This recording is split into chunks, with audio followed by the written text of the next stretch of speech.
This week on Quality Digest Live, we chat with Joby George of Sparta Systems about accelerating quality improvement.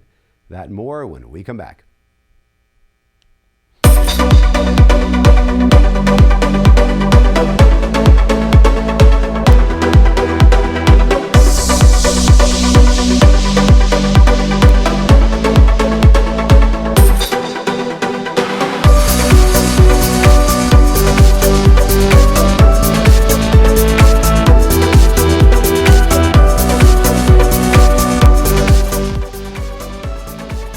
This episode of Quality Digest Live is brought to you by Mitutoyo America.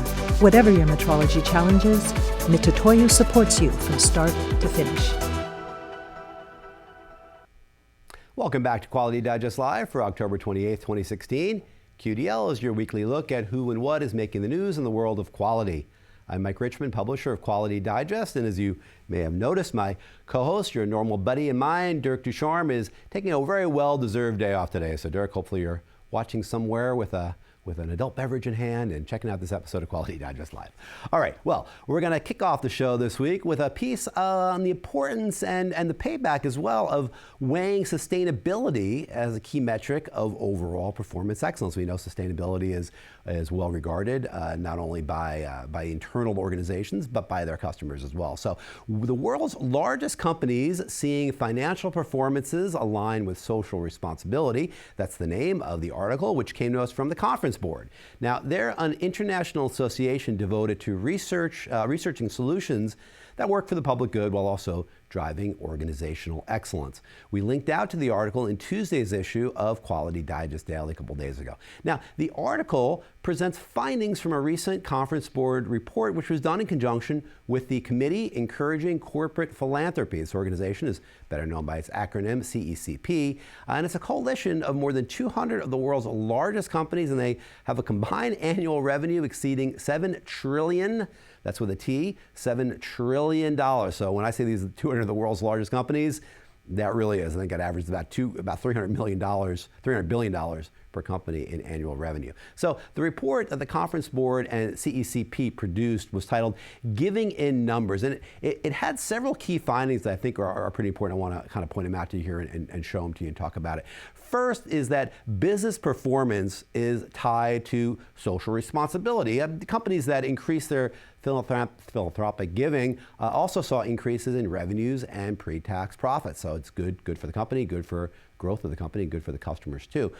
The second one is bigger budgets are important. Of course, total giving grew slightly in the report by about 1%, but still a pretty significant increase there.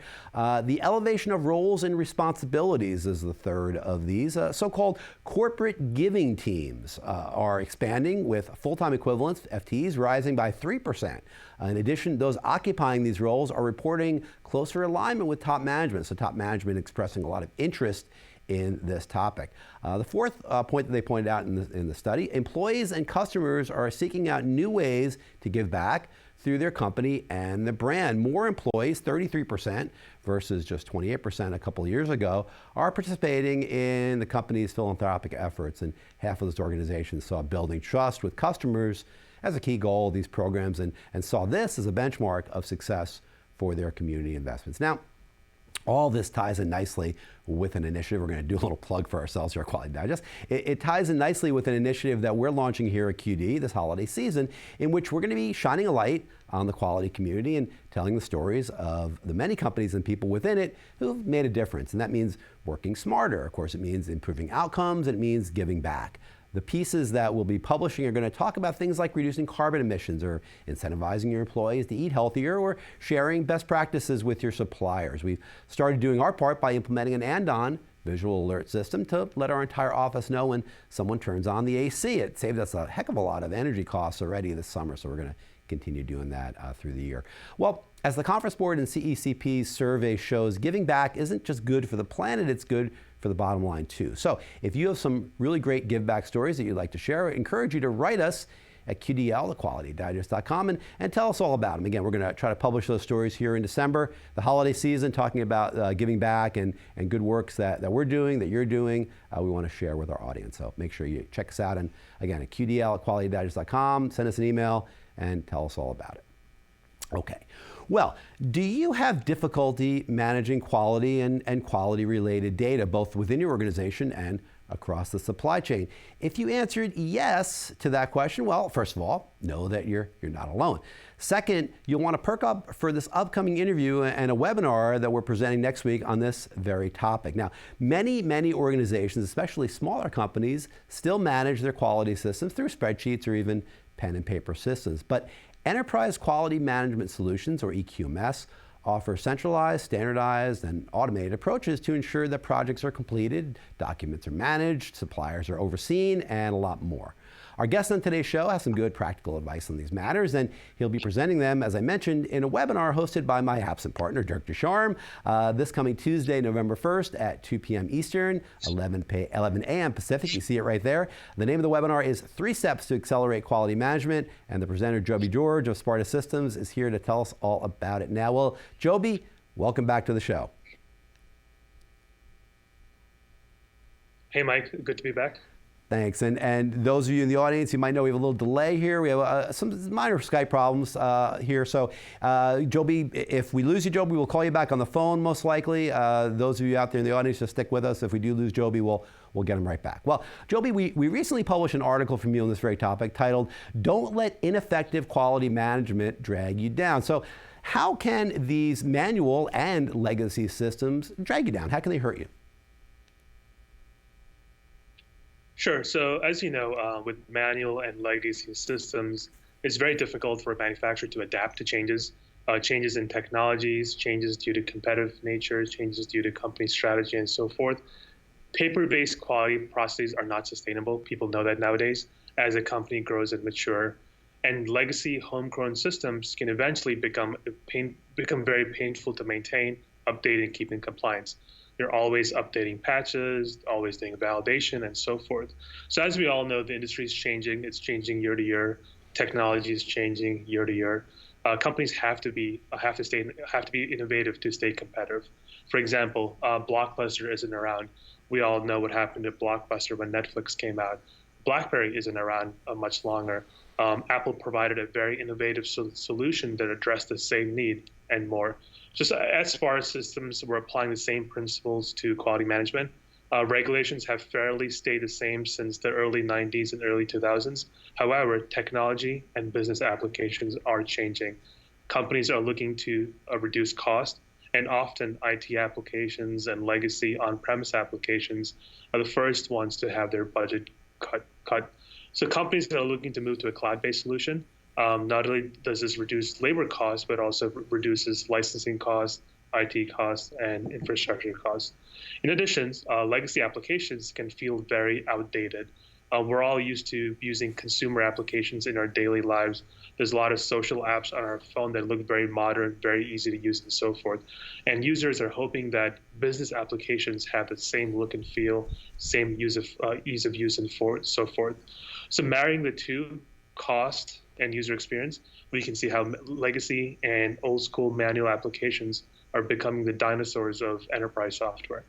Well, let me jump on something that you mentioned there, because you talked about some of these companies, Apple, BlackBerry, Blockbuster. So those are big companies. So many, if not most, of these big boys in industry are employing enterprise-wide quality management solutions, like you mentioned, those offered by Sparta. But many smaller companies may say that maybe they don't need it or they can't afford it. So what are the specific benefits for the smaller guys out there? Sure, good question.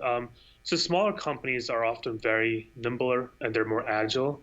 Their focus, especially in the biotech and biopharma, is focusing on solving a specific medical problem on a specific therapeutic area. For example, treating a specific type of oncology or a specific type of cancer. These organizations, they don't have much money. There's a lot of venture capitalists raised money, and they're focusing on research and development. They want to be in the business of making medicine, not in the business of maintaining applications, having a large IT department, and so forth. So these companies have an all-digital strategy. They're using cloud as an enabler to grow their business. So they want cloud first, and then on-premise as a last resort. They want something that has the maturity and the experience of an enterprise software, but with the look and feel of a modern application. That is why Sparta Systems, we provide choice to our customers. We have multiple solutions that offer and address the needs of small companies or big companies using 20 years of our quality experience and of our domain experience in manufacturing, R&D, clinical, and so forth.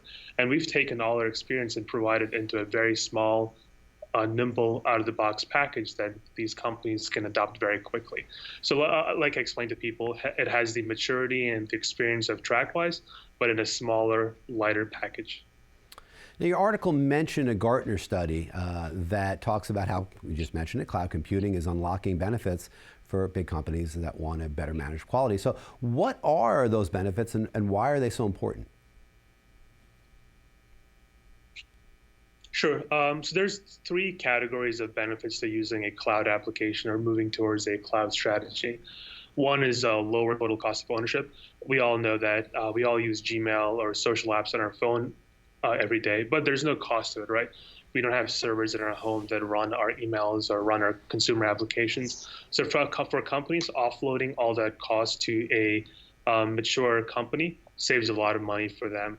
They don't have to worry about upgrading, security patches, database maintenance, supporting the latest software, going through IQs and OQs. They're just worried about running their business and having somebody else take care of their software. Second key benefit is user experience. Since the Apple software and since Google has been around, user experience has been a key focus. With cloud-based software, you have the option of updating software on a quarterly or monthly, or in some cases, daily release cycle. And since cloud software is always on the latest experience, companies can easily take advantage of a superior user experience, which makes adoption very easy.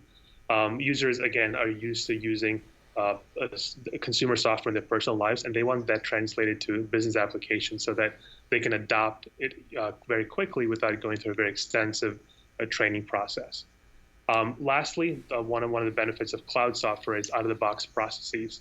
Often with on-premise systems, you're starting from scratch.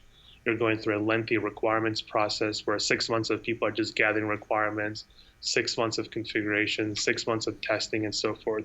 With cloud software, a lot of SaaS software companies will provide best practice processes out of the box. So you're 80 to 90% there, and you take it and adjust it based on your unique requirements. So here at Sparta Systems, we've been around for a very long time. We're able to leverage our years of experience with TrackWise and other quality systems, and then provide them in an out-of-the-box scalability so and they can go live quickly. So think about the value, right? You're not starting from scratch. You have something ready to go, something you can configure based on your requirements, and something that's going to meet your go live timelines. Well, Joe, we were coming up to the end of the interview, but before we go, I got to ask you about data, because everything today, of course, comes down to gathering and interpreting data. So tell me about the data that the EQMS software, like Sparta Systems software, can uncover, and how can companies leverage that information for better ROI from their quality initiatives?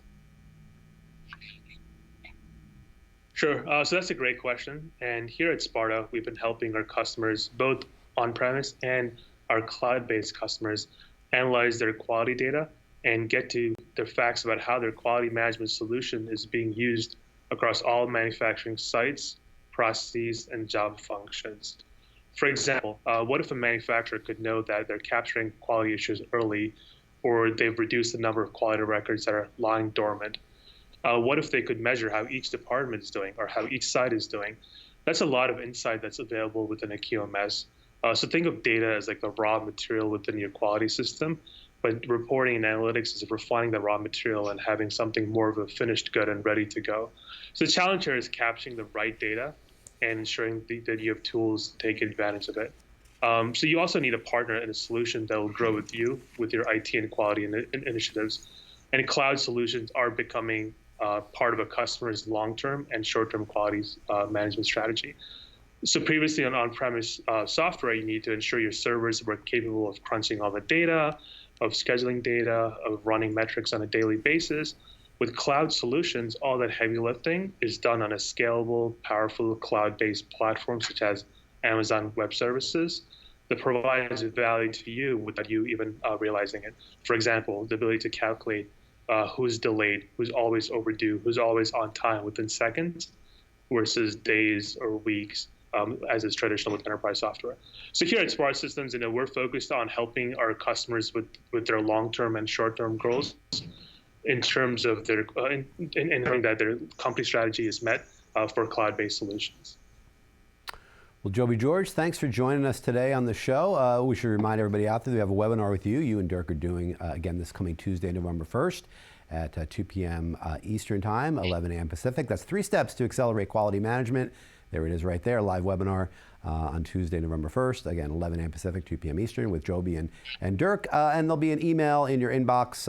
You've probably got some already. There's another one coming on Monday. So if you want to register for that webinar, you can do so then. Joby, thanks again for joining us. We'll see you on Tuesday for the webinar. All right, Mike, thank you. I'll see you on Tuesday and have a good weekend. Thanks, you too, Joby. Talk to you soon. All right, well, there you have it, folks. Joby George of Sparta Systems joining us to talk a little bit about EQMS systems. If you're interested in that, make sure you check out the webinar. It's going to be a good one. Dirk always does a good job. Joby, we've had on doing webinars with us a couple of times, and Joby does a really nice job of presenting the topic also. So, yeah, want to check that one out and keep an eye on your inbox. There's also an article that Joby wrote for us, as we mentioned. We referenced it in the interview there. The article is right below our player page, right down there.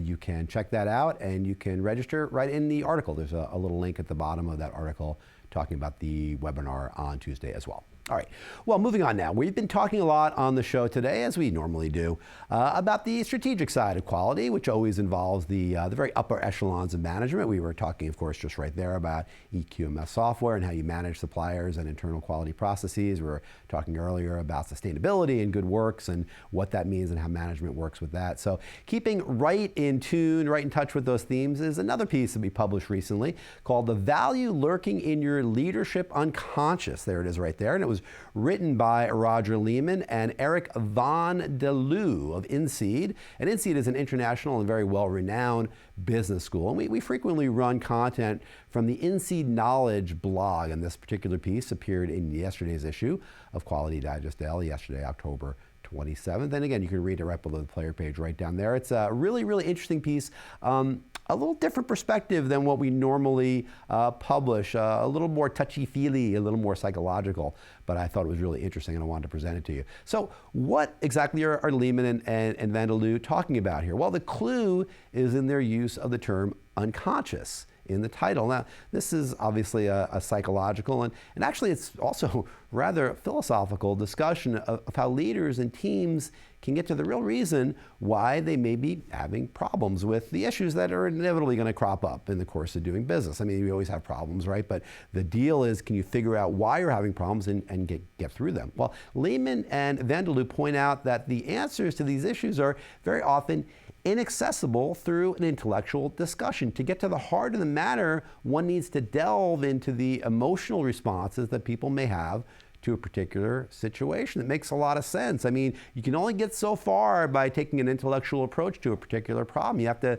sometimes get into the emotions of why people have blocks or why they don't want to do something, and they may not even know. That's the subconscious part of that. They may not know why they're having a block. So to develop this and to walk through this idea, they developed a technique they call the night vision cycle. And they have a handy little graphic to show that I think represents really well what's going on here. So let's take a look. I'm going to walk through the steps of the cycle with you here in a minute and show you what's going on here. Well, as you can see, step one right there is triggering, what they call triggering. And in this step, in the triggering step, the participants engage in observing and wondering about an issue or a problem with attachment other than the understanding that comes from the logical, traditional problem solving. And if that's not sufficient, if they don't have attachment to that, then you have to kind of go, again, for the more psychological part of this. So the first step of this is to understand the concrete elements of this and the psychological steps of it as well. And next comes the reflective space, which you can create and enter together only if people can share in a non-judgmental manner what's going on. If the reflective space isn't looked at as safe by the participants, this exercise is never going to work. So really, the first job here is for management, the leaders of this process, to make that safe space, make that space very safe, and make sure people understand that what they say there is free. They can have a free go at it. They don't have to worry about what people think, and they're not going to be judged on what's going on there. So once you're in that safe and reflective space, you and the team can start associating.